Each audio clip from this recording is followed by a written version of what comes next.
வணக்கம் பக்தர்களே. என் குருவும் என் குருவின் குருவிற்கும் என் குலதெய்வத்துக்கும் எனக்கு உதவி செய்த நல்ல ஆத்மாக்களுக்கும் முக்கோடி சித்தர்களுக்கும் முக்கோடி தேவர்களுக்கும் இந்த பிரபஞ்ச ஆற்றலுக்கும் நன்றி தெரிவித்து இந்த பதிவு செய்கிறேன். என்ன பக்தர்கள் நம்ம சமைக்குமா? ரைட்டு. நிறைய பேர் சாமி கனகம்பட்டி சாமி பற்றி போடுங்க, நிறைய போடுங்க அப்படின்னு கேட்குறாங்க. நிறைய விஷயம் சொல்லியிருக்கேன் நானே.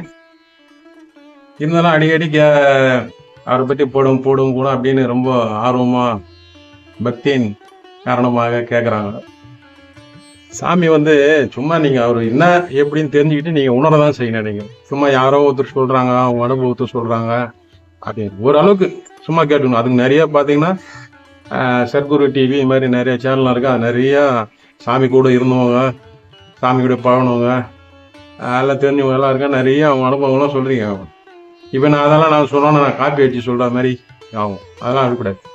இதில் நான் சொல்கிறது எல்லாமே என்னோட அனுபவங்கள். சுயமாக நான் அனுபவட்டி தான் சொல்லுவேன். ஏன்னா கதை இதில் பில்டப் பண்ணி பேசுறது, போய் பேசுறது அதெல்லாம் ஐயா பிடிக்காது. பொதுவாக அவரை பற்றி பேசுறதே பிடிக்காது நிறைய பேருக்கு. நான் ஏதோ எனக்கு இப்போதான் அவர் விஷயங்களை வெளியே சொல்றது ரொம்ப நாளாக கேட்டிருந்தேன். எனக்கு ஒரு அனுமதி கொடுத்தாரு. நான் கொஞ்சம் சொன்னேன், வீடியோவில் லைனாக சொன்னேன். ஃபஸ்ட்டு ஒன்றும் எல்லாம் தெரிஞ்சுங்க. நீங்கள் என்ன எதுக்காக சாமிக்கிட்ட கனகம்பட்டி சாமிக்கிட்ட போகிறீங்கன்னு ஃபஸ்ட்டு புரிஞ்சுக்கணும். நீங்கள் புரியாமல் நீங்கள் தான் ஒரு சரியான முடிவு எடுக்கிறதுக்கு இல்லாமல் ஒரு குழப்பத்தில் இருக்குங்கன்னா இருக்கிறவங்களை எல்லாரையுமே குழப்பம் உண்டாக்கிடாது. சாமிக்கிட்ட போகிறவங்க ரொம்ப தெளிவாக இருக்கணும், ரொம்ப புத்திசாலியாக இருக்கும். வாழ்க்கையில் தவறு செய்வதும் யாரும் கிடையாது. ஏதோ தவறு செஞ்சிட்டோம், இல்லைன்னா ஏதோ ஏமாந்துட்டோம் செஞ்சிட்டோம்னா அப்போ அதுக்கான அந்த பிரச்சனையை முடிக்கிறதுக்கு சாமிக்கிட்ட நம்ம போகிறோம். அப்படி தான் எல்லாமே போகிறாங்க. யாரும் போயிட்டு அங்கே எல்லா வசதி வாய்ப்பு சந்தோஷமாக இப்போ சாமி நீங்கள் எப்படி இருக்கிறீங்க யாரும் விசாரிக்கிறது கிடையாது. அதெல்லாம் கிடையாது, மனுஷனுடைய இயல்பு. அப்போ நம்ம பிரச்சனைக்காக தான் அங்கே போகிறோம்.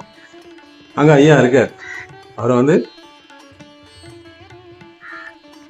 அதாவது அந்த எப்படி சொல்றது, அவர் சாமி அப்படியே அந்த பூமியில அந்த காற்றுல அங்க இருக்கிற இயற்கை, அங்க இருக்கிற மரம் செடி கொடி ஆசிரமம், அந்த அன்னதான மண்டபம், இந்த இடத்துல அவர் உலாயிட்டே இருக்காரு. அது இருக்கும்போது எப்படி அவர் அங்கெல்லாம் சுத்திட்டு இருந்தாரோ அதே மாதிரி தான் அவர் உலாயிட்டு இருக்காரு. கோடான கோடி பக்தர்களும் அங்க வராங்க.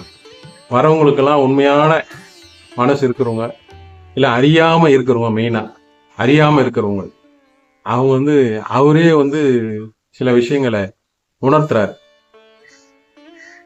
நான் இருக்கிறேன், நீ கவலைப்படாத அப்படின்ற மாதிரி ஒரு தைரியம், அந்த ஆற்றல், அந்த அந்த வைப்ரேஷன் அவங்க மனசுல உட்காரும் போது அவங்க உணர்றாங்க.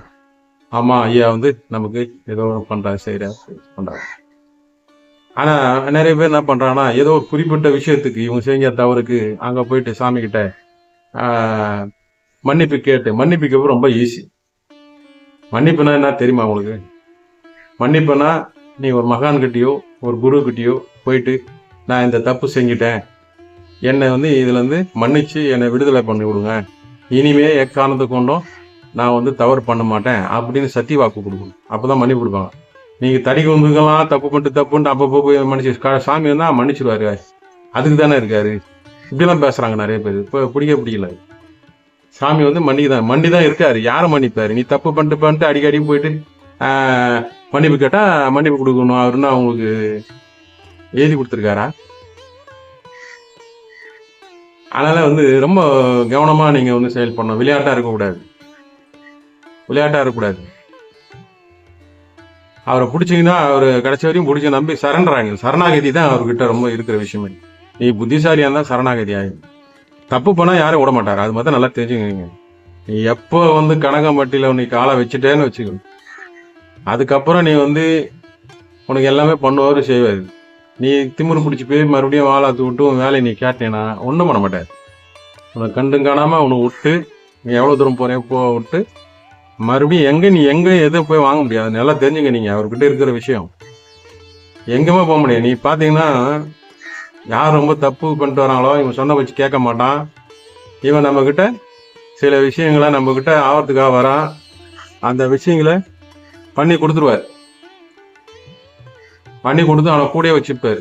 ஏன்னா இவன் மற்ற இடத்த மனுஷனி மகான்களே இவன் வந்து ஏமாத்துறான், இவன் அந்த குணம் படைச்சவன் அப்படின்னு தெரியும் போது இவனை வெளியே அமிச்சா மனிதருக்கு ரொம்ப தொல்லை கொடுப்பான்ட்டு அவனை பட்டும் படாம இருந்தும் இல்லாம கொடுத்தும் கொடுக்காம அப்படியே பக்கத்திலேயே வச்சுப்பாரு. அவன் அப்படி இப்படி போட மாட்டார். நல்லா தெரிஞ்சுங்க. அது இதெல்லாம் எங்கள் அனுபவத்தில் நான் பார்த்தது. நான் நிறைய விஷயம் வெளியே வந்து ஓப்பனாக சொல்ல முடியாது. அவருக்கு பிடிக்காது. போறாமல் பொச்சிருப்பு ஒருத்தர் ஏமாத்துறது அதெல்லாம் பிடிக்காது. இந்த என்ன இதெல்லாம் நீங்கள் உங்கள் மனசுலேருந்து வெளியே எடுத்துட்டு தான் நீங்கள் அங்கே வந்து போகிறதுக்கு தகுதியாக இருக்கும். சும்மா நீங்கள் பிரச்சனை வந்துச்சுன்னு சொல்லிட்டு நம்ம அங்கே வந்து ஐயா கிட்ட போகிறது வந்து அப்படியும் பார்ப்பார். அவர் ஏதோ அறியாமல் வரான், சரி ஒரு வாட்டி தப்பு பண்ணனா ஏதோ மன்னிச்சு அவனை காப்பாற்றி விடலான்னு சொல்லி ஏதோ பண்ணுவார். ஆனால் அதை முடிஞ்ச அப்புறம் மறுபடியும் சில விஷயங்கள்லாம் பண்ணுறாங்க. அங்கே போய் வேண்டுதெல்லாம் வேற மாதிரி எல்லாம் வைக்கிறாங்க. நீ பழி வாங்குற குணமே இருக்கக்கூடாது. உனக்கு எவ்வளோ பேர் துரோகம் பண்ணியிருந்தா கூட ஒருத்தன் பழி வாங்குற அந்த எண்ணமே இருக்கக்கூடாது. அப்போ தான் அவர் செய்வார். பழி வாங்குறது ஒருத்தனை சபிக்கு, ஒருத்தனை வந்து அவன் விதியின்படி அவன் எப்படி கர்மா வாங்கிடுறான்னா அது தகுந்த தண்டனை கொடுக்கறதுக்கு அவங்களுக்கு தெரியும். மகானுக்கும் சித்திரங்களுக்கும் தெரியும். மனுஷன் போய் அங்கே இதை கொடுக்கணும் அதை கொடுக்க போய் வேண்டிக்கிறாங்க. அப்படிதான் ஒரு அம்மா எதிர் வீட்டில் பிரச்சனை. அவங்க அழிஞ்சு போயிடணும், அவன் கை கால் வரக்கூடாது, என்ன இப்படி பண்ணுறாங்க அப்படின்னு போய் வேண்டுறாங்க. எந்த விதத்தில் நியாயம்? அவன் கர்மா உன்னை ஏதோ சீன்றான், நீ என்ன தப்பு பண்ணியோ அப்படின்னு நினைக்கிறோம். அதனால இவங்க நம்ம என்ன நினைக்கிறோமோ அது சாமி நமக்கு சாதமாக பண்ணி கொடுத்தா சாமி நல்லவர் வல்லவர் மகானு சித்தருன்னுவாங்க. அதே வந்து அது லேட் பண்ணுறாரு, அது செய்யல அப்படின்னும் போது அடவே சுப்பா இது விடுப்பா, இந்த ஜீவ சமாதி இருப்பா, இன்னொன்று போகலாம், அங்கே போகலாம் இங்கே போகலான்னு போயிடுவாங்க. இப்படிதான் மனித குணம் இருக்கு. அதனால் மனிதருக்கு வந்து இப்படிதான் இருக்கிறாங்க. அதனால் நான் யாரையும் வந்து உண்மையிலேயே என்கிட்ட வர நிறைய நம்மளாம் நான் யாரையும் நம்புறதுக்கு அவ்வளோ மனிதர்கள் அவங்க கஷ்ட நஷ்டத்துக்கு வராங்க, அவ்வளோதான். அதோட நிப்பாட்ட வேண்டியதான். இவங்க என்ன பண்ணுறோன்னா ஆன்மீகத்தில் ஏதோ ஊடுருவி இல்லை ஆன்மீகத்தை பற்றி கற்றுக்கணும், சித்தமார்களுடைய வழிமுறைகளை கற்றுக்கணுன்ற மாதிரி நம்மக்கிட்ட வந்து நடிப்பாங்க. தெரிஞ்சுக்கணும் பண்ணிக்கணும். நீ எப்போ சித்தமாருக்கு போனால் ஆன்மீகத்துக்கு போகணுன்னா இவனுக்கு அந்த ஒழுக்கம் இருந்தால் தான் நீ போக முடியும். ஒழுக்கம் இல்லாமல் நீ எதையும் விடாமல் நீ இங்கே வர முடியாது. எல்லாம் விட்டால் தான் நீ இதில் வர முடியாது. ஆனால் நடிப்பாங்க, சாமி அப்படி இப்படி எனக்கு கணக்கம்பட்டியாக தான் எல்லாமே அப்படின்னு போகும். விட்டா நம்மளே நீ தான் குருஜி, சாமி நீங்கள் தான் குருஜி, நீங்களும் கணக்கம்பட்டியாக தான் அப்படின்னு வாங்க. என்னவோ சொல்லுவாங்க, மனிதன் என்னன்னா பேசுவான். அவனை நீ கணக்கிலே வைக்கக்கூடாது. அவன் கர்மா அனுபவிப்பான். அவன் அனுபவிச்சு அவன் கர்மா அனுபவிக்கிறான். ஒரு குருநாதனை நிந்தனை பண்ணாலோ, ஒரு குருநாதனை அவமானப்படுத்தினாலோ, ஒரு குருநாதனுக்கு தெரியாமல் தப்பு பண்ணாலோ அவர் குருநாதன் உள்ளுக்குள்ளே எல்லாம் தெரியும். அதெல்லாம் சும்மா நீ என்ன பண்ணுறன்னு தெரியும். கையில் இருக்க நகத்தை வெட்டினா கூட அவருக்கு தெரியும், ஓ ரைட்டு அப்படின்னு தெரியும். ஆனால் வெளியே காட்டிக்க மாட்டாங்க, சொல்ல மாட்டாங்க. குருநாதருக்கு போய் தேவையில்லாத விஷயங்கள்லாம் பண்ணணும்ல, அவன் வந்து அடுத்த ஜென்மத்தில் பிறக்கும்போது குரு நீச்சத்தில் வந்து பிறப்பான். எவன் ஜாதகத்தில் வந்து குரு நீச்சம் வக்கரம் இருக்குன்னா அவன் குருநாதருக்கு துரோகம் பண்ணவன் போன வாட்டி இந்த வாட்டியும் அதே வேலையை பார்ப்பான். அந்த எண்ணங்கள்லாம் இருக்கும். ஆனால் ஏமாத்துறதுக்கு போகிறதுக்கு குருநாத ஏமாத்த அதெல்லாம் இருக்கும். என்னெல்லாம் பாருங்க. அது வந்து அது அதுவும் 2வது வீட்டில் இருந்து வச்சுக்கோ சொல்லி வச்சு செய்வான். குருநாதருக்கு ஆசை பாசங்களை காட்டி பண்ணுவான். லக்கணத்துக்கு 2வது வீடு குரு நீச்சம், அதுவும் தனுசு மீனத்துல தான் இன்னும் சுத்தம். டோட்டலாக குருநாதர் குடியே கெடுத்து விட்டுரும். அவங்களாம் உஷாரா நீங்கள் வச்சுக்கணும். அவன் வந்து ஆமோன வஞ்ச வீடு ஒன்று, அமீனான வஞ்ச வீடு ஒன்று, அது மாதிரி அவனுடைய கேரக்டர் இருக்கும். அவனை சொல்லி தப்பு கிடையாது. அது அப்படிதான் அமைப்பு. அது மாதிரி பண்ணுவாங்க. ரொம்ப கேர்ஃபுல்லாக இருக்கும். அப்போ ஐயா கிட்ட போயிட்டு நீங்கள் இப்படியெல்லாம் வந்து தயவுசெய்து போயிட்டு பண்ணாதீங்க. நான் வந்து சொல்லுவாங்க சில பேர், சாமி என்ன சாமி முகத்துக்கு நேராக வந்து முகத்துக்கு நேராக அடிச்சு சொல்கிறீங்களா இப்படி? அது ரொம்ப மனசு பாதிங்க. உனக்கு பாதிச்சு நான் ஒன்றும் பண்ண முடியாது. இவங்களுக்கு வந்து சொல்கிறது கூட அப்படியே வாழைப்பழம் உரிச்சு வாயில் வைக்கிற மாதிரி சொல்லணும். அப்படிலாம் தெரியாது. நீ அவ்வளோ நல்லவன் கிடையாது. அதெல்லாம் நல்லவன் கிடையாது. தப்பு பண்ணனால எனக்கு வேற தப்பு பண்ணால் தானே நீங்கள் சமாதிக்கு போகிற, கோயிலுக்கு போகிற, அதுக்கு போகிற. தப்பு பண்ணல அப்போ நீ வந்து தலைவணிங்க இருக்கணும், எல்லாம் அடக்கி வச்சுக்கணும். அந்த ஆணவம் கம்மம் வம்மம் அது மாதிரிலாம் எதுவும் இருக்கக்கூடாது. தப்பு பண்ணிட்டோம், ரைட்டு, சகஜம். மனிதன் தப்பு பண்ண சகஜம், பண்ணியாச்சு. இனிமேல் நம்ம தப்பு பண்ணணும். தெரியாமல் நம்ம பண்ணிட்டோம். இனிமேல் வாழ்க்கையில் வந்து நல்லபடியாக நம்ம சும்மா அந்த அல்ப பணத்துக்கு நீ செய்கிற தப்புக்கு இல்லை கடவுளுங்களா மகான்களை சித்திரங்களை வலிச்சு நடு ரோட்டில் விட்டு வருது. அப்புறம் வெளியே போய் என்ன சொல்லி, ஏன்னா அவங்க திருப்பி எதுவும் சொல்ல மாட்டாங்க. ஒருத்தன் வந்து அவனுக்கு தீங்கு பண்ணால் கூட அவங்க சொல்லவே மாட்டாங்க, விட்டுருவாங்க. அவ்வளோதான். நம்ம கர்மா போச்சு ஒருத்தன் வரான், நம்மக்கிட்ட சில விஷயங்களை செஞ்சுக்கிறான். வரும்போது 1008 அவனுடைய குறைகள் சொல்லுவான். அப்படியே மயங்கிடுவான், நம்மளை வந்து கடவுள் ஆக்கிடுவான். நல்ல வேலை உட்கார வச்சு ஜீவ சமாதி ஆக்காம மனுஷனை விட்டு போறானே சந்தோஷப்படணும். அப்படி பேசுவாங்க. நீங்க தான் குருஜி, நீங்க தான் கடவுள், கனகம்பட்டி அருணை நீங்க தான் பெரியவர், அப்படிலாம் சொல்லுவோம்.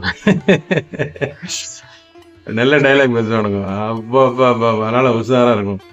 இறைவன் கிட்ட போய் நீங்க விளையாடக்கூடாது. இறைவனா இந்த இறை ஆற்றல் நம்ம வந்து நீ கோயில்ல தான் சாமி இருக்காரு, நம்ம இங்க பேசினா அவருக்கு என்ன தெரியும்? ஐயா வந்து கனகம்பட்டில தானே இருக்கிறாரு, நம்ம இங்க 500 கிலோமீட்டருக்கு அண்ணா இருக்கிறோம், நமக்கு என்ன பண்ண தெரியும் அப்படின்னு வச்சுன்னா முட்டாள்தானது. முட்டாள்தானது. மகான்கள் சித்தர்கள் வந்து குழந்தை மாதிரி அவங்களோட குணம், அவன் மனசு. ஒரு வாட்டி நீ பழகிட்டீங்கன்னா அவன் பாசமா அந்த குழந்தைய தத்து எடுக்கிற மாதிரி எடுத்துன்னு உனக்கு தெரியாமையே உன்னை சுத்தி எந்த ஒரு பிரச்சனை வராம தற்காத்துக்கிட்டு உன் வாழ்க்கை தேவைகள்லாம் அவனுக்கு பூர்த்தி பண்ணிட்டு கொஞ்சம் கொஞ்சமா வருவாங்க. அவனுக்கு என்ன அவனுக்கு கொடுக்கணும், என்ன கொடுக்க கூடாதுன்னு அவனுக்கு நல்லாவே தெரியும். அப்பப்போ எந்தெந்த நேரத்துல கொடுக்கணும், எந்தெந்த நேரம் கொடுக்கக்கூடாதுன்னு தெரியும். எந்த நேரத்துல கொடுத்தா இவன் ஆடுவான், கெட்டு போயிடுவான், இவனுக்கு அதனால பிரச்சனை வரும் தெரியும். ஆனால் தான் லேட் பண்றது. அந்த லேட்டில் இவங்க தாங்கறதில்லை. சினிமாவில் நடக்கிற மாதிரி போய் கனகம்பட்டியை போய் ஒரு கும்பிட்டு சாப்பிட்டு உட்காந்துட்டு வந்துட்டான். ரைட், ஓகே, எல்லாம் ஆகி போச்சு, என்ன இன்னும் செய்யாம இருக்கார் சாமி அப்படின்னு கேள்வி கேட்பாங்க. அப்படிதான் கனகம்பட்டியில் ஒரு அம்மா கிட்ட கேட்டாங்க, ஏற்கனவே சொல்லியிருக்கேன் இந்த வீடியோல. நான் பாட்டு சிவனேன்னு உட்காந்துருந்தேன் அந்த வேப்பமரத்து ஓரமா. அங்கே போனால் நான் யாருக்கு எதுவும் சொல்லக்கூடாது, செய்யக்கூடாது. ஐயா இருக்காரு அங்கே, ஐயா தான் மெயின். நான் நம்மளாம் ஒன்றும் கிடையாது, நான் தான் ஒரு ஐயா, ஒரு பிச்சைக்காரன், அவ்வளோதான். பெக்கர் மேன் இவர் சொல்லுவார், நம்ம யோகிராம் சூரத்குமார் சொல்லுவார், அது மாதிரி பெக்கர் மேன். அது மாதிரி நம்ம ஐயா கூட தெரியும் யோகிராம் சூரத்குமார். ஏன்னா சொல்லுவார், யாருன்னா இங்கேருந்து அங்கே யோகிராம் சூரத்குமார் வந்து இங்கேருந்து அனுப்பிச்சி விட்டாருன்னா நேராக அங்கே ஐயா கிட்ட வந்தால் சொல்லுவாங்க, என்னடா விசிறி அனுப்பிச்சி விட்டானா அப்படின்னு கேட்பார், சொல்லுவாங்க. அது மாதிரி. ஆனால் அவங்களுக்கு கனெக்ஷன் எங்கேருந்து எங்கே அவங்களுக்கு கனெக்ஷன் எப்படி இருக்கு பாருங்க. அது மாதிரி இருக்கு நாட்டில், அதெல்லாம் இருக்கு. அதனால தயவு செய்து வந்து உங்க மனசை உங்க பிரச்சனைகளை முடிக்கணும், உங்க தேவைகளை நீங்க பூர்த்தி செஞ்சீங்கன்னா கண்டிப்பா நீங்க ஃபர்ஸ்ட் மனிதனா இருங்க. மனித மனதோட இருங்க, மனித குணத்தோட இருங்க. அசுரர் குணத்தோட மிருக குணத்தோடலாம் இருக்காதீங்க. எப்போ பார்த்தாலும் காலையில் ஏஞ்சினா ஒருத்தனை பழி வாங்கலாம், ஒருத்தனை அழிக்கலாம், ஒருத்தனை இப்படி பண்ணலாம், அங்கே போய் சூனியம் வைக்கலாம், அதெல்லாம் வைக்கிற சூனியம் அதெல்லாம் நீ வந்து ஐயா கிட்ட போய் சரண்டர் ஆகிட்டேன்னா, நீ சரணாகதி ஆகிட்டேன்னா அவ்வளோதான், அவர் பார்த்துப்பாரு. ஆனால் நீ நேர்மையாக நான் சரணாகதி ஆகிட்டேன், நான் பண்ணுற தப்புக்கெல்லாம் சாமி வந்து எனக்கு உதவி பண்ணுவார் செய்வார்னா பண்ண மாட்டார். அவர் பாஷன் இருக்கு, கொடுத்த மாதிரி கொடுத்து பீஸ் கேரியரை பிடிங்கிடுவார். அதனால தெரிஞ்சுங்க, ரொம்ப கேர்ஃபுல்லாக இருக்கும் ஐயாட்ட. மற்ற சித்தர்கள் மாதிரிலாம் கிடையாது. மற்ற சித்தர்கள்லாம் நீ போனா உன் விஷயத்த கேட்டாலாம் தெரியாது, உனக்கு செய்வாங்களாம் தெரியாது. அவரெல்லாம் கேட்டால் கொடுப்பாரு, அதே மாதிரி அதிகாரமாக உனக்கு பீஸை கொடுங்குவார். அதனால தெரிஞ்சுக்கணும். நன்றியோடு இருக்கணும், நன்றி இல்லாமல் இருக்கக்கூடாது, நன்றி கட்டணம் இருக்கக்கூடாது. அதே மாதிரி உன் அறிவை கொண்டு உன் உழைப்பை நம்பி நீ உழைச்சி உன் பொருளாதாரத்தை நீ உயர்த்திக்கணும். அதில் வர தடங்கள், அதில் வர பிரச்சனைகளுக்கு சில நம்மளால முடியல அப்படின்னு சொல்லும்போது அவர் கண்டிப்பாக செய்வார். நீ கேட்காமையே பண்ணுவார், உனக்கு நல்லா உணர்த்துவார். கனகம்பட்டி ஆற்றுக்கு இருக்கிற விஷயம் என்னன்னா ஒன்று உணர்த்துவார். மற்ற சித்தருங்க வந்து சில விஷயங்களை செய்வாங்க, இல்லைன்னா ஸ்லோவாகிடும், இல்லை லேட்டாக செய்வாங்க, நமக்கு தெரியாது, புரியாது. ஆனால் கனகம்பட்டி சாமி வந்து அவர் செய்கிற விஷயங்கள் டக்குன்னு உணர்த்துவார். ஒரு விஷயம் செஞ்சேன்னா டக்குன்னு அவர் நினப்பு உனக்கு வர வைப்பார். டேய் நான் தான்டா அப்படின்ற மாதிரி உனக்கு உணர்த்துவார். அங்கே இருக்கிறது தான் ஸ்பெஷல், சாமி கிட்ட இருக்கிற ஒரு சிறப்பு. உணர்த்துவார் உனக்கு. ஏதோ ஒரு இதில் உன் முன்னாடி வந்து ஏதோ ஒரு ஜீவராசி வந்து வரும், சம்மந்தம் இல்லாத இடத்துல சம்மந்தம் இல்லாமல் வருவாங்க, சம்மந்தம் எல்லாம் ஆளுங்க வந்து உங்கள்கிட்ட சொல்லுவாங்க, சம்மந்தம் எல்லாம் ஆளுங்க அவங்க பிரச்சனைக்கு அவரே சாமியே வந்து நேராக கேட்ட மாதிரி சொன்ன மாதிரி சொல்லுவாங்க, சம்மந்தம் இல்லாமல் வரும். அது மாதிரிலாம் பண்ணக்கூடியது. ஆனால் தான் கனகம்பட்டி இவ்வளோ சிறப்பாக, எதுக்கு இவ்வளோ மக்கள் வந்து கொஞ்சம் மக்கள் அங்கே வந்து வராங்கன்னா இது மாதிரிலாம் பண்ணுறாரு, எல்லாருக்கும் பண்ணுறாரு. ஒவ்வொருத்தரும் கேட்டு பிறகு ஒவ்வொரு அனுபவம் சொல்லுவாங்க. சில பேர் கற்பனை பண்ணிக்கிறாங்க,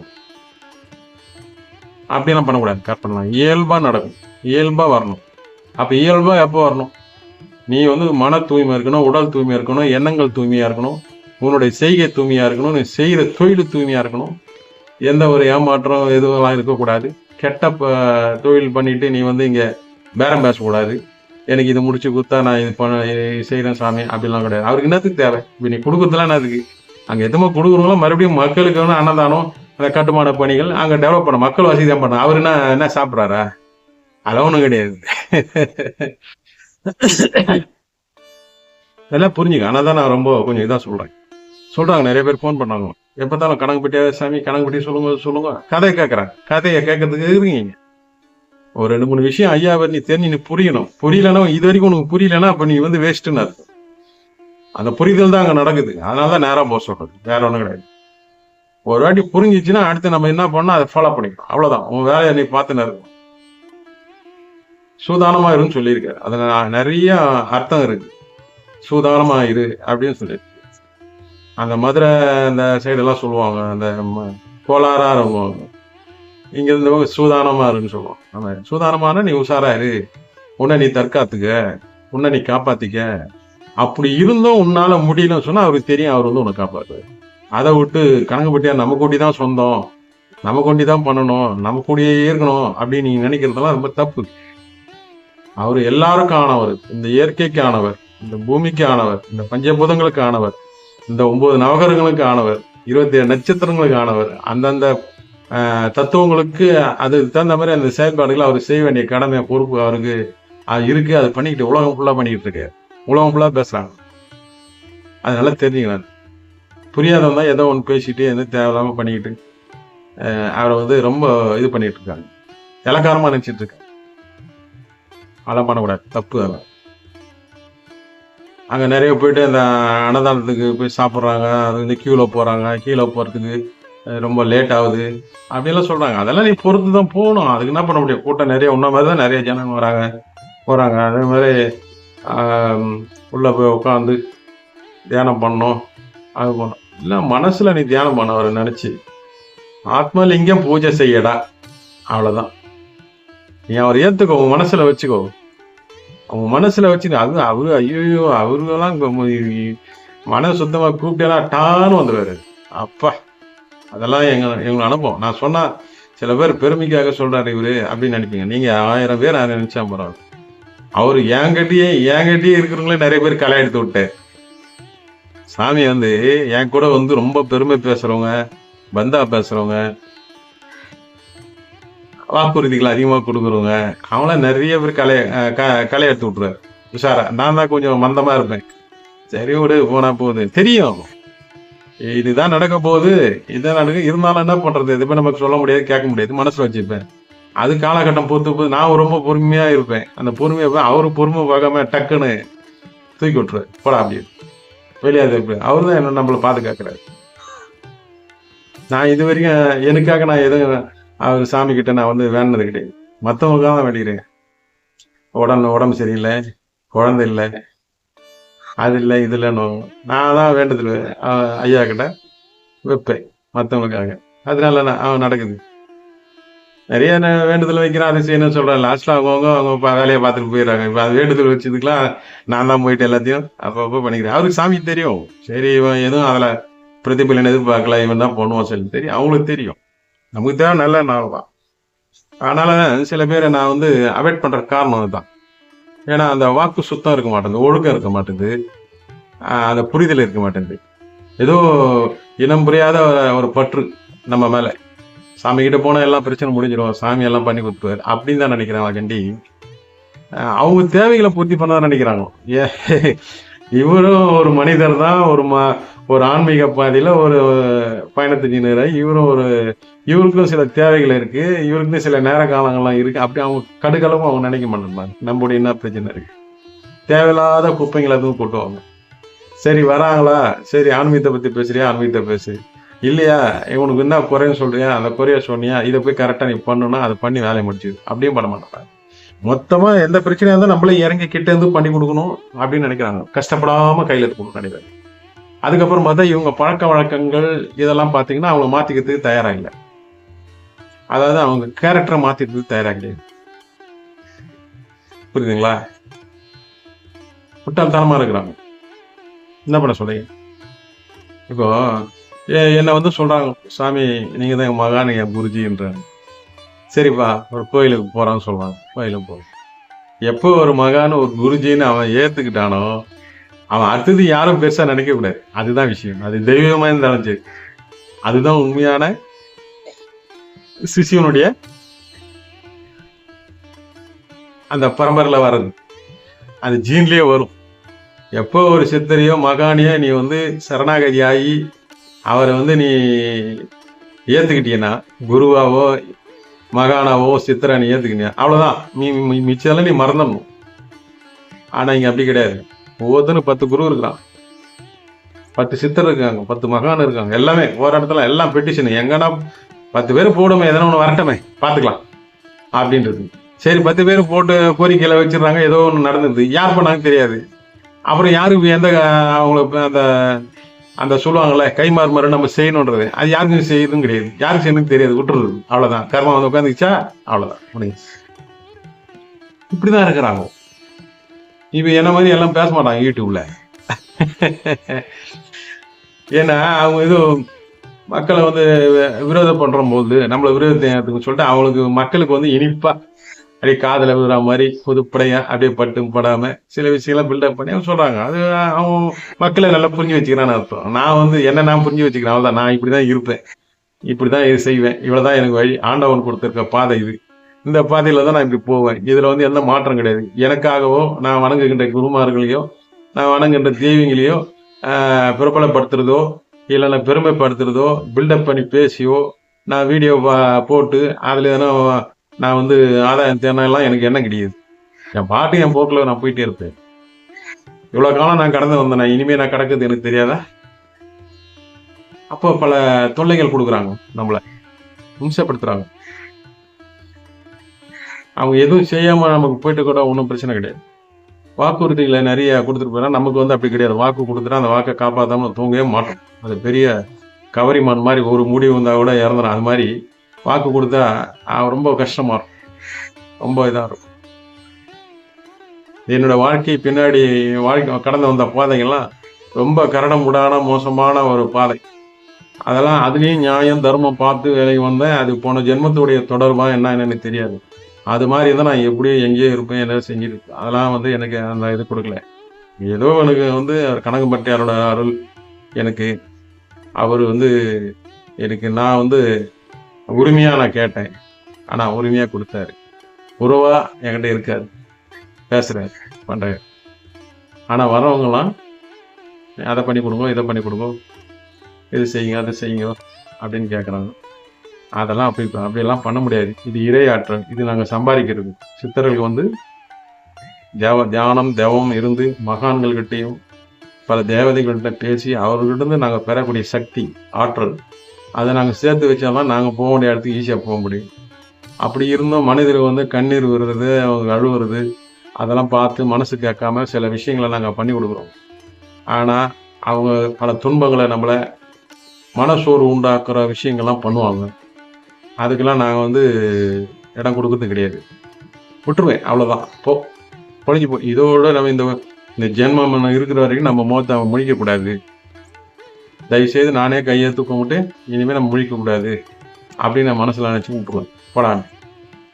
அமெரிக்கா அது மாதிரி மகான்கிட்ட சித்தர்கிட்ட போய் என்கிட்ட இருக்கிற மாதிரி நிறைய பேர் அங்கங்கே ரொம்ப நாங்களாம் இந்த வழியில் இருக்கிறவங்களாம் நாங்கள் பேசும்போது சொல்ல போனால் அவங்கவுங்க ஒரு பெரிய பெரிய கதையாக சொல்கிறாங்க, பெரிய பெரிய கதையாக சொல்கிறாங்க. ஒரு வாட்டி கேரளாவுக்கு நான் அங்கே குரு பூஜைக்கு போகும்போது ஒரு நண்பர் வந்திருந்தார். அவர் பார்த்தீங்கன்னா கூட அவர் குருமார் ஒருத்தர் வந்திருந்தார். என்னை பார்த்தாரு, என்ன சில விஷயங்களை கேட்டார். அப்போ நான் சொன்னேன், நீ யாருன்னு உனக்கு தெரியுமா அப்படின்னு கேட்டேன். தெரியல சாமினாரு. நீ யாருன்னு நான் காமிச்சு விட்டேன். நீ இவன் தான், நீ இப்படியேப்பட்ட ஆளு அப்படின்னு அவனுக்கு வந்து காமிச்சு விட்டேன். அப்புறம் சரி நீ கிளம்பு அப்படின்னு. சாமி எனக்கு அதை சொல்லுங்க. அதெல்லாம் உனக்கு சொல்ல முடியாது, நீ வந்து சரி கிடையாதுப்பா, நீ ஃபர்ஸ்ட் மனிதனா இருக்க பாரு, அப்புறம் மகான்களை நாடி வருவே. நீ மகான்களுக்கே துரோகம் பண்ணுவ, நீ கிளம்பு, இதுக்கு மேலே இங்கே இருந்தீங்கன்னா உனக்கு தான் பிரச்சனை வரும், கிளம்பிடு அப்படின்ட்டு. கூட அவர் குருநாதர் உட்காந்துருக்காரு.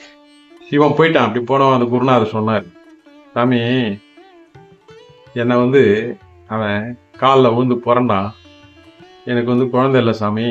இப்போ எத்தனை வருஷமா? 5 வருஷமா குழந்தை இல்லையா. ஈபியில் ஒர்க் பண்ணுறோம். அவன் பேர் நாகராஜ்னு நினைக்கிறேன். இந்த சைடு இந்த பக்கம் நினைக்கிறேன், பாண்டிச்சேரி அது பக்கம். நான் வந்து சில விஷயங்கள்லாம் பண்ணி கொடுத்தா குழந்தை போணுச்சு. ஆனால் இப்போ உங்களை பார்த்தா உங்கள் காலில் விழுந்து உங்களை குருவாக கும்பிட்றான்.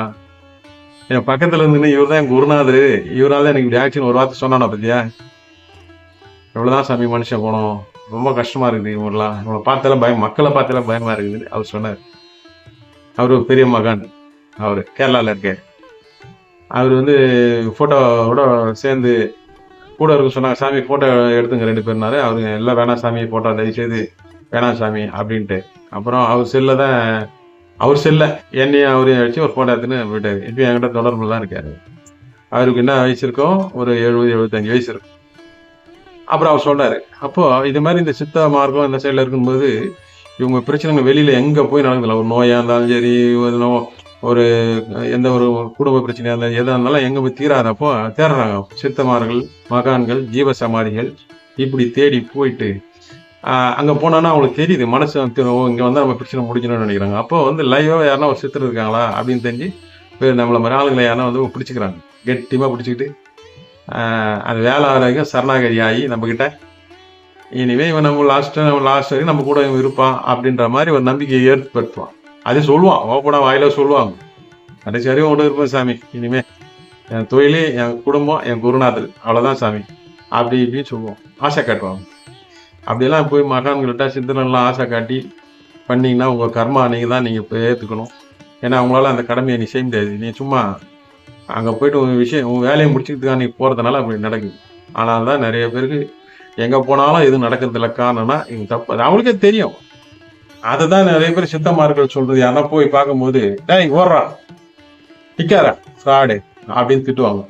பக்கத்தில் எல்லாம் பார்ப்பாங்க, என்ன சாமி இப்படி திட்டுறார அப்படின்னு. ஏன்னா அவன் யாரு என்னன்னு அவருக்கு தெரியும், உங்களுக்கு தெரியாது. அவ்வளோ நல்ல மாதிரி வேலைலாம் பார்த்துருப்பான். அவன் நல்லா மாட்டான். ஒரு வந்து எப்போ ஆன்மீகத்துல போய் ஒருத்தன் போய் இது மாதிரி விஷயம் பண்றான், குருமார்களை வந்து இது மாதிரி மதிப்பு குறை பண்றது, வேணும்னா ஊர்கா தொட்டுக்கிற மாதிரி தொட்டுக்கிறது, வேலை மோதினா தீ விசில் அடிக்கணும்லாம் நல்லா இருக்க மாட்டான். அவன் பொதுவாக பார்த்தீங்கன்னா பெத்த தாய் தாப்பனே அவனுக்கு சோறு போட மாட்டானுங்க. இவனுங்க எல்லாம் பின்னாடி வந்து அந்த வாழ்க்கை வந்து அவ்வளோ நல்லா விஷயமா இருக்காது. அதனால நாங்கள் பொறுத்த வரைக்கும் எங்களுக்கு வந்து பழி வாங்கணும் யாராக இருப்போம், நல்லா நீ செஞ்ச பாவம் நீ அனுபவிப்பாரு, அதுக்கு நாங்கள் என்ன பண்ண முடியும், ஒன்றும் பண்ண முடியாது. நல்லது இருந்தால் ஒரு கெட்டது இருக்கும். ஆனாலே நீ நல்லதை அனுபவிச்சு இப்போ கெட்டதை சேர்த்து அனுப்பி அதுக்கான மரியாதை நீ கொடுக்கல, ஒன்றும் அனுபவின்னு சொல்லி அவங்க குருமார்களும் சித்தமார்களும் ஒதுங்கி விட்டு அவங்க அடுத்த வேலையை போவாங்க. இது கிடையாது வேலை, அவங்க ஏகப்பட்ட வேலை இருக்குது. அதெல்லாம் சொன்னா புரியாது. அது ஆன்மீகத்தில் இருக்குன்னு அவங்களுக்கு தான் தெரியும். அவங்களுக்கெல்லாம் சாதாரண மனுஷன் குடும்ப சங்கம் சொல்லி ஒன்றும் புரியாது. நீங்களாம் வந்தீங்கன்னா தற்காலத்துக்கு மளிகை கலப்பு பொருள் வாங்குற மாதிரி வாங்கிட்டு போக வேண்டியதுதான். காசு கொடுத்தா பொருள் கொடுப்பான், இங்கே காசு கொடுக்காம கொடுக்குறாங்க. அதனால தான் ரொம்ப ஈஸியாக போயிடுது, அதுக்கோட வேல்யூ தெரியாமல் போயிடுது. அவ்வளோதான் விஷயம் வேறு. அதனால வந்து கணக்கம்பட்டியார் வந்து நீங்கள் வந்து சாதாரணமாக நீங்கள் வந்து நினைக்கக்கூடாது. ஆத்ம ரீதியாக அவர்கிட்ட ஆத்மா பிரவேசம் பண்ணுங்க. அவரோட ஆத்மா அங்கே இருக்குது, ஆத்ம பிரவேசம் பண்ணுங்க. யாரும் வந்து உங்களை வந்து நேர்மையா இருங்க, ஃபர்ஸ்ட் ஒழுக்கமா இருங்க. அதானே கேட்கறாங்க, வேற என்ன கேட்கறாங்க? ஃபர்ஸ்ட் மறக்கிறத, நன்றி மறக்கிறத விடுங்க. அந்த மறதின்ற விஷயம் விட்டுருங்க. நீங்க எந்த மகான்கிட்டயோ எந்த ஜீவசமாதியோ எங்க குருமார்கிட்டயோ நீங்க போய் நீங்க சொல்ற ஒரு வாக்கெல்லாம் நீங்க மறதி இல்லாம மறக்காம நீங்க மனசுல வச்சுக்கிட்டே இருக்கணும். என்னென்ன வாக்குறுதி கொடுக்குறீங்களோ அந்த வாக்குறுதி எல்லாம் நீங்க மனசுல வச்சுக்கிட்டு இருந்து உங்க பிரச்சனை முடிஞ்ச அப்புறம் அந்த வாக்குறுதிக்கான பலனை நீங்க சொல்லணும். எதா இருந்தோம் நன்றி, சும்மா வெறுங்கலுமே நன்றி தெரிஞ்சுடுவான். ஐயா எனக்கு இந்த வேலை முடிஞ்சதுன்னா எனக்கு முடிச்சு கொடுங்க ஐயா, நான் நன்றியோட இருப்பேன் சொன்னா அந்த வேலை முடிஞ்சா நன்றி தெரிவிச்சுக்குவான். அதுல நீங்க வேற யாருக்குன்னா விளையாடுங்க. ஆனா குருமார்கள்கிட்டையும் மகான்கிட்டையும் சித்தர்கள்கிட்டையும் ஜீவ சமாதியில கொடுக்குற அந்த வாக்குறுதிகளும் நீங்க மறந்தீங்கன்னா வயசான காலத்துல ரொம்ப துன்பப்படுவீங்க. உங்களை இப்ப விட்டுருவாங்க. ஏன்னா உங்களுக்கு கடமைகள் நிறைய இருக்கும், பொண்டாட்டி புள்ள அவங்களாம் செய்ய வேண்டிய வேலை இருக்கு. அதனால இப்ப விட்டுருவாங்க, உங்களை உடம்புல அத்தரம் விட்டுருவாங்க. எல்லாம் அது மரம் செடி கொடியெல்லாம் நல்லா வளர்ந்த அப்புறம் உணவு வச்சு செஞ்சிருவாங்க. அறுவடை பண்ண முடியாமல் போயிட்டு எப்படி ஒரு தோட்டத்தில் மரம் செடி கொடி வச்சா அதுக்கு அறுவடை பண்ணுறதுக்கு ஒரு டைம் வரும். அது வரைக்கும் ஒன்று உழை விடுவார். அதுக்கு தண்ணி பாசணும், களை எடுக்கணும், அதை பராமரிக்கணும், அது நல்லா இருக்கும் பானம் எல்லாம் விடுவார். ஏன்னா உடம்புல ரத்தம் இருக்குது, நீ தானே வேலை செஞ்சியா, அதனால் விட்டு எல்லாம் வேலை முடிஞ்ச அப்புறம் அதை அறுவடை பண்ணும்போது உன்னை பீஸை பிடிக்க விட்டுருவாங்க. அவ்வளோதான், நீ பேன் பார்த்துன்னு இருக்க வேண்டியது. அப்போ தான் தெரியும் உனக்கு அந்த நம்பிக்கை துரோகம்னா என்னன்னு தெரியும். இதனால நம்பி செஞ்சல அது பணம் கொடுக்கணும், அந்த பலனை உன்னால அதை அறுவடை செய்ய முடியாமல் போகுது பத்தியா, அந்த நம்பிக்கை போயிடுச்சு பத்தியா. அதுதான் அப்படிதான் பண்ணுவாங்க. உங்களுக்கு தெரியாது, அவங்க பண்றது தெரியாது. அதனால ரொம்ப என்னை பொறுத்த வரைக்கும் நான் சொல்றேன், நீங்க என்ன யார் என்ன விமர்சனம் எல்லாம் எனக்கு அதுக்கு கவலையே கிடையாது. சித்தமார்கள் குருமார்கள்ல இப்படிதான் வேணும். இல்லைன்னா தயவுசெய்து போகாதீங்க. உங்க பிரச்சனை நீங்க பாத்துங்க வீட்டுல. ஒரு காலம் மாறும், ஒரு காலத்து வரைக்கும் மாறும். அது கொஞ்சம் மாறும். எப்பவுமே மனிதன் வந்து துன்பத்துல இருக்க மாட்டான், எப்பவுமே இன்பத்துல இருக்க மாட்டான். இன்பம் துன்பம் சேர்ந்ததுதான் வாழ்க்கை. ஆனா இது வந்து எப்பவுமே இன்பத்துல இருக்கிற விஷயம். அதாவது வந்து ஆசைப்படுறது குடும்பத்துல இருக்குது, வெளி உலகத்துல. பேராசைப்படுறது அங்க போறது. பேராசைன்னா பிறவி இல்லாத பிறவிக்கு போறதுக்கான வழி. அதே மாதிரி வந்து சந்தோஷம் இங்க குடும்பத்துல இந்த பூமியில சந்தோஷம். ஏன்னா நம்ம தேவைகள் நம்ம இருக்கிறதெல்லாம் சாப்பிட்டுக்கலாம், காசு இருந்தா எல்லாம் பண்ணிக்கலாம், காசு சம்பாரிச்சு எல்லாம் பண்ணிக்கலாம். சந்தோஷம், ஆனந்தம், அது பேரானந்தம். அந்த பேரானந்தம் நீங்க ஒரு வாட்டி நீ அனுபவிச்சுட்டு நீ இதெல்லாம் தூக்கி போட்டுருது. இந்த பூமியில என்னென்ன இருக்குது எல்லாம் தூக்கி போட்டு அது பக்கம் போயிடுது. ஆனாதான் எதுக்கு குடும்பம் பொண்டாட்டி பாசம் பணம் எல்லாம் இருந்து கூட எதுக்கு சாமியாரா போறாங்க? பெரிய பெரிய கோட்டீஸ்வரம் இருக்கான். அவன் பிள்ளைங்க எல்லாம் போயிட்டு ஆசிரமத்துல சேர்ந்துடலாம். எனக்கு எதுவும் வேணாம். எத்தனை 1000 கோடி அவன் அப்பாங்காரெல்லாம் போய் அங்க வேண்டிட்டு இருக்கான். எப்பா நீ வந்துருப்பா, இவ்வளவு சொத்து சொகை நீ தான் ஆளணும், ஆளணும். அதெல்லாம் எனக்கு வேணாம். நீ எங்க அப்பனே கிடையாது, நீ கிளம்பு, என்னை பார்க்கவே வராத அப்படின்னு சொல்லிடுறான். மொத்த சொத்தை வேணா கொடுத்துரும். இருக்காங்க பாத்துங்க. நம்ம கண்ணு முன்னாடி தான் எல்லாம் நடக்குது. ரொம்ப உஷாரா இருக்கும், ரொம்ப கேரா இருக்கும். யார் மனசும் புண்படுற மாதிரி நீ நடந்தேன்னா அது உன்னோட கர்மானம் உடைய கூடாது. அதான் பாத்துக்கணும். எனவே ஜீவசமாதி போனீங்கன்னா உங்க சரணாகதி ஆன்ற ஒரு இதுல நீங்க போய் உங்க பிரச்சனையை சரணாகதி பண்ணும். ஆனா பிரச்சனை முடிஞ்சிட அப்புறம் அடுத்தடுத்து மறுபடியும் போகக்கூடாது. உங்க பிரச்சனை முடிஞ்சிச்சா, நீ ஆத்ம சாந்தி அடைஞ்சு நீ வந்து சந்தோஷம் ஆயிடுச்சு, எனக்கு பிரச்சனை முடிஞ்சிச்சா ரைட், இனிமே எந்த தவறு நடக்காத அளவுக்கு ரொம்ப கண்ணியமா உன் வாழ்க்கையை நடத்திக்கிட்டு நல்ல விஷயங்களை பண்ணிக்கிட்டு உன் ஆத்ம சாந்தி அடைக்கிட்டுன்னா ஆன வழியோ மகிழ்ச்சியோட வாழ்க்கையை நடத்திட்டு போயிடணும். அவ்வளவுதான்.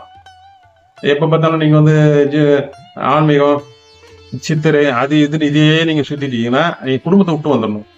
குடும்பமே இருக்கக்கூடாது சுத்தமா. இல்ல குடும்பத்தை நீ வந்து அதை ஆளக்கூடிய சக்தி இருக்கணும். ரெண்டுத்தையும் ஓட்டமா இருக்கணும். அதுவும் இருக்காது நிறைய பேர். அப்புறம் ரெண்டும் கட்ட நாடி பாத்துங்க. அது அப்புறம் நீ கண்ணை மூடி கண்ணத்தோட ஒரு 10 வருஷம் ஆகும். அப்ப குடும்பமும் விட்டா குடும்பமும் போயிடும், இந்த பக்கம் ஆன்மீகம் போயிடும். லாஸ்ட்ல ஒண்ணுமே இருக்காது. அப்படி பாத்துங்க. ஆன்மீகம் சும்மா கிடையாது, உழைக்கணும். சும்மா கிடையாது, உழைக்கணும். தியானம், தவம், ஒழுக்கம், ஆரோக்கியம் இதெல்லாம் இருக்கு. இதெல்லாம் வந்து நீங்க உழைக்கணும். அதெல்லாம் சும்மா அதை 10 நாள் உழைச்சா 48 நாள் உழைச்சா சரி, அதெல்லாம் கிடையாது. நீ உன் கர்மா தகுந்த மாதிரி அது எவ்வளவு நாளைக்கு உழைக்கணும், அது வரைக்கும் உனக்கு உடலும் ஆத்மாவும் உயிரும் உனக்கு ஒத்து வச்சா சரி. இல்லைன்னா பாதியில போட்டுட்டு போயிடும், முடிஞ்சு வச்சுக்கார. அவ்வளவுதான். அவ்வளவு விஷயம் இருக்குது. பேசணும், நிறைய பேசணும்.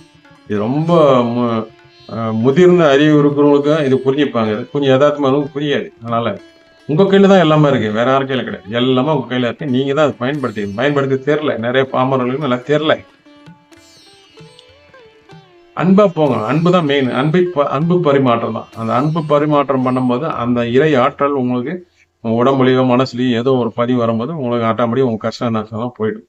ஆனா சுயநலமா வந்து இதை கேட்டா இது பண்ணா நமக்கு இது வந்துடும், இது ரைட் அப்படிலாம் பண்ணீங்கன்னா வேஸ்ட். அதெல்லாம் நடக்காது. அதனால அதை இது பண்ணிங்க. யாருக்கும் எந்த உபத்திரம் பண்ணாதீங்க. நீங்க நேர்மையா இருங்க. ஃபர்ஸ்ட் மனிதனா இருங்க. அதாவது ஆண்டவன் உங்களை தேடி வரணும். கணக்கம்பட்டியாரே உங்களை தேடி வருவார், உங்களை கூப்பிடுவாரு வாடான்ட்டு. உனக்கு கூப்பிடல, உனக்கு வரல, செய்யலன்னு சொன்னா அப்ப உங்ககிட்ட அவ்வளோ கள்ளம் கப்படா இருக்குன்னு அர்த்தம். அழுக்கு இருக்குது உங்க மனசுல, அவ்வளோ அழுக்கு இருக்கு. தெரிஞ்சோ தெரியாம அது இருக்கு. அப்படிதான் நம்ம எடுத்துக்க முடியாது. அதனால கணக்குப்பட்டியாரை பத்தி இப்போ நான் வந்து அடிக்கடி கணக்குப்பட்டி நான் போனானா கோயில் குளம் போகும்போது அங்க எனக்கு சில அனுபவம் ஏற்பட்டா அதை நான் வந்து ஒரு வீடியோ போடுவேன். நிறைய போடுங்க சாமி அப்படின்றாங்க. ஐயாவோட குரு பூஜை வருது, பிப்ரவரி மாசம் வருது. பிப்ரவரி 26, 25 ஏதோ டேட்ல வருது. ஐயாவுக்கு 12வது வருஷம். ஒரு கோயிலுக்கு எப்படி கும்பாபிஷேகம் பண்ணாலும் அது மாதிரி இந்த குரு பூஜை ரொம்ப விசேஷம். 12 வருஷத்துக்கு ஒரு வாட்டி கும்பமேளா நடக்கும். அது மாதிரி இதுவும். அதனால நீங்க வந்து இப்படிதான் இருக்கணும். ஃபர்ஸ்ட் மனிதனா இருங்க, அப்புறம் மகான்களை போய் வேண்டலாம். சுயநலமா இருக்காதீங்க. சுயநலத்துக்கு ஆன்மீகத்துல இடம் கிடையாது. ஆணவமா இருக்காதீங்க. பொறாம பூச்சிருப்பு படாதீங்க. இதெல்லாம் உங்க மனசுல இருந்துச்சுன்னா நீங்க ஆன்மீகத்தில் லாக்கி இல்லைன்னு அர்த்தம். பழி வாங்குற உணர்வு வேணாம். கடந்து போயிடுங்க. சரியில்லை அதோடு விட்டு ஒதுங்கி போயிடுங்க. அதான் வாழ்க்கை. இரவு கூடியே இருக்க நீங்க கண்டுக்கல, கவனிக்கல. அதனால நீங்க ஃபர்ஸ்ட்ப்பா உங்க குலதெய்வத்தை ஃபர்ஸ்ட் நீங்க வேண்டுங்க. உங்க எண்ணங்கள்லாம் மாத்திங்க. அதுக்கப்புறம் ஆட்டோமேட்டிக்கா எல்லாம் வருவாங்க, உதவி சேர்த்து வரும். அதுக்கப்புறம் உங்களுக்கு தேவையே வராது. இறை அருள் உங்களுக்கு வந்துச்சு, உங்களுக்கு தேவையே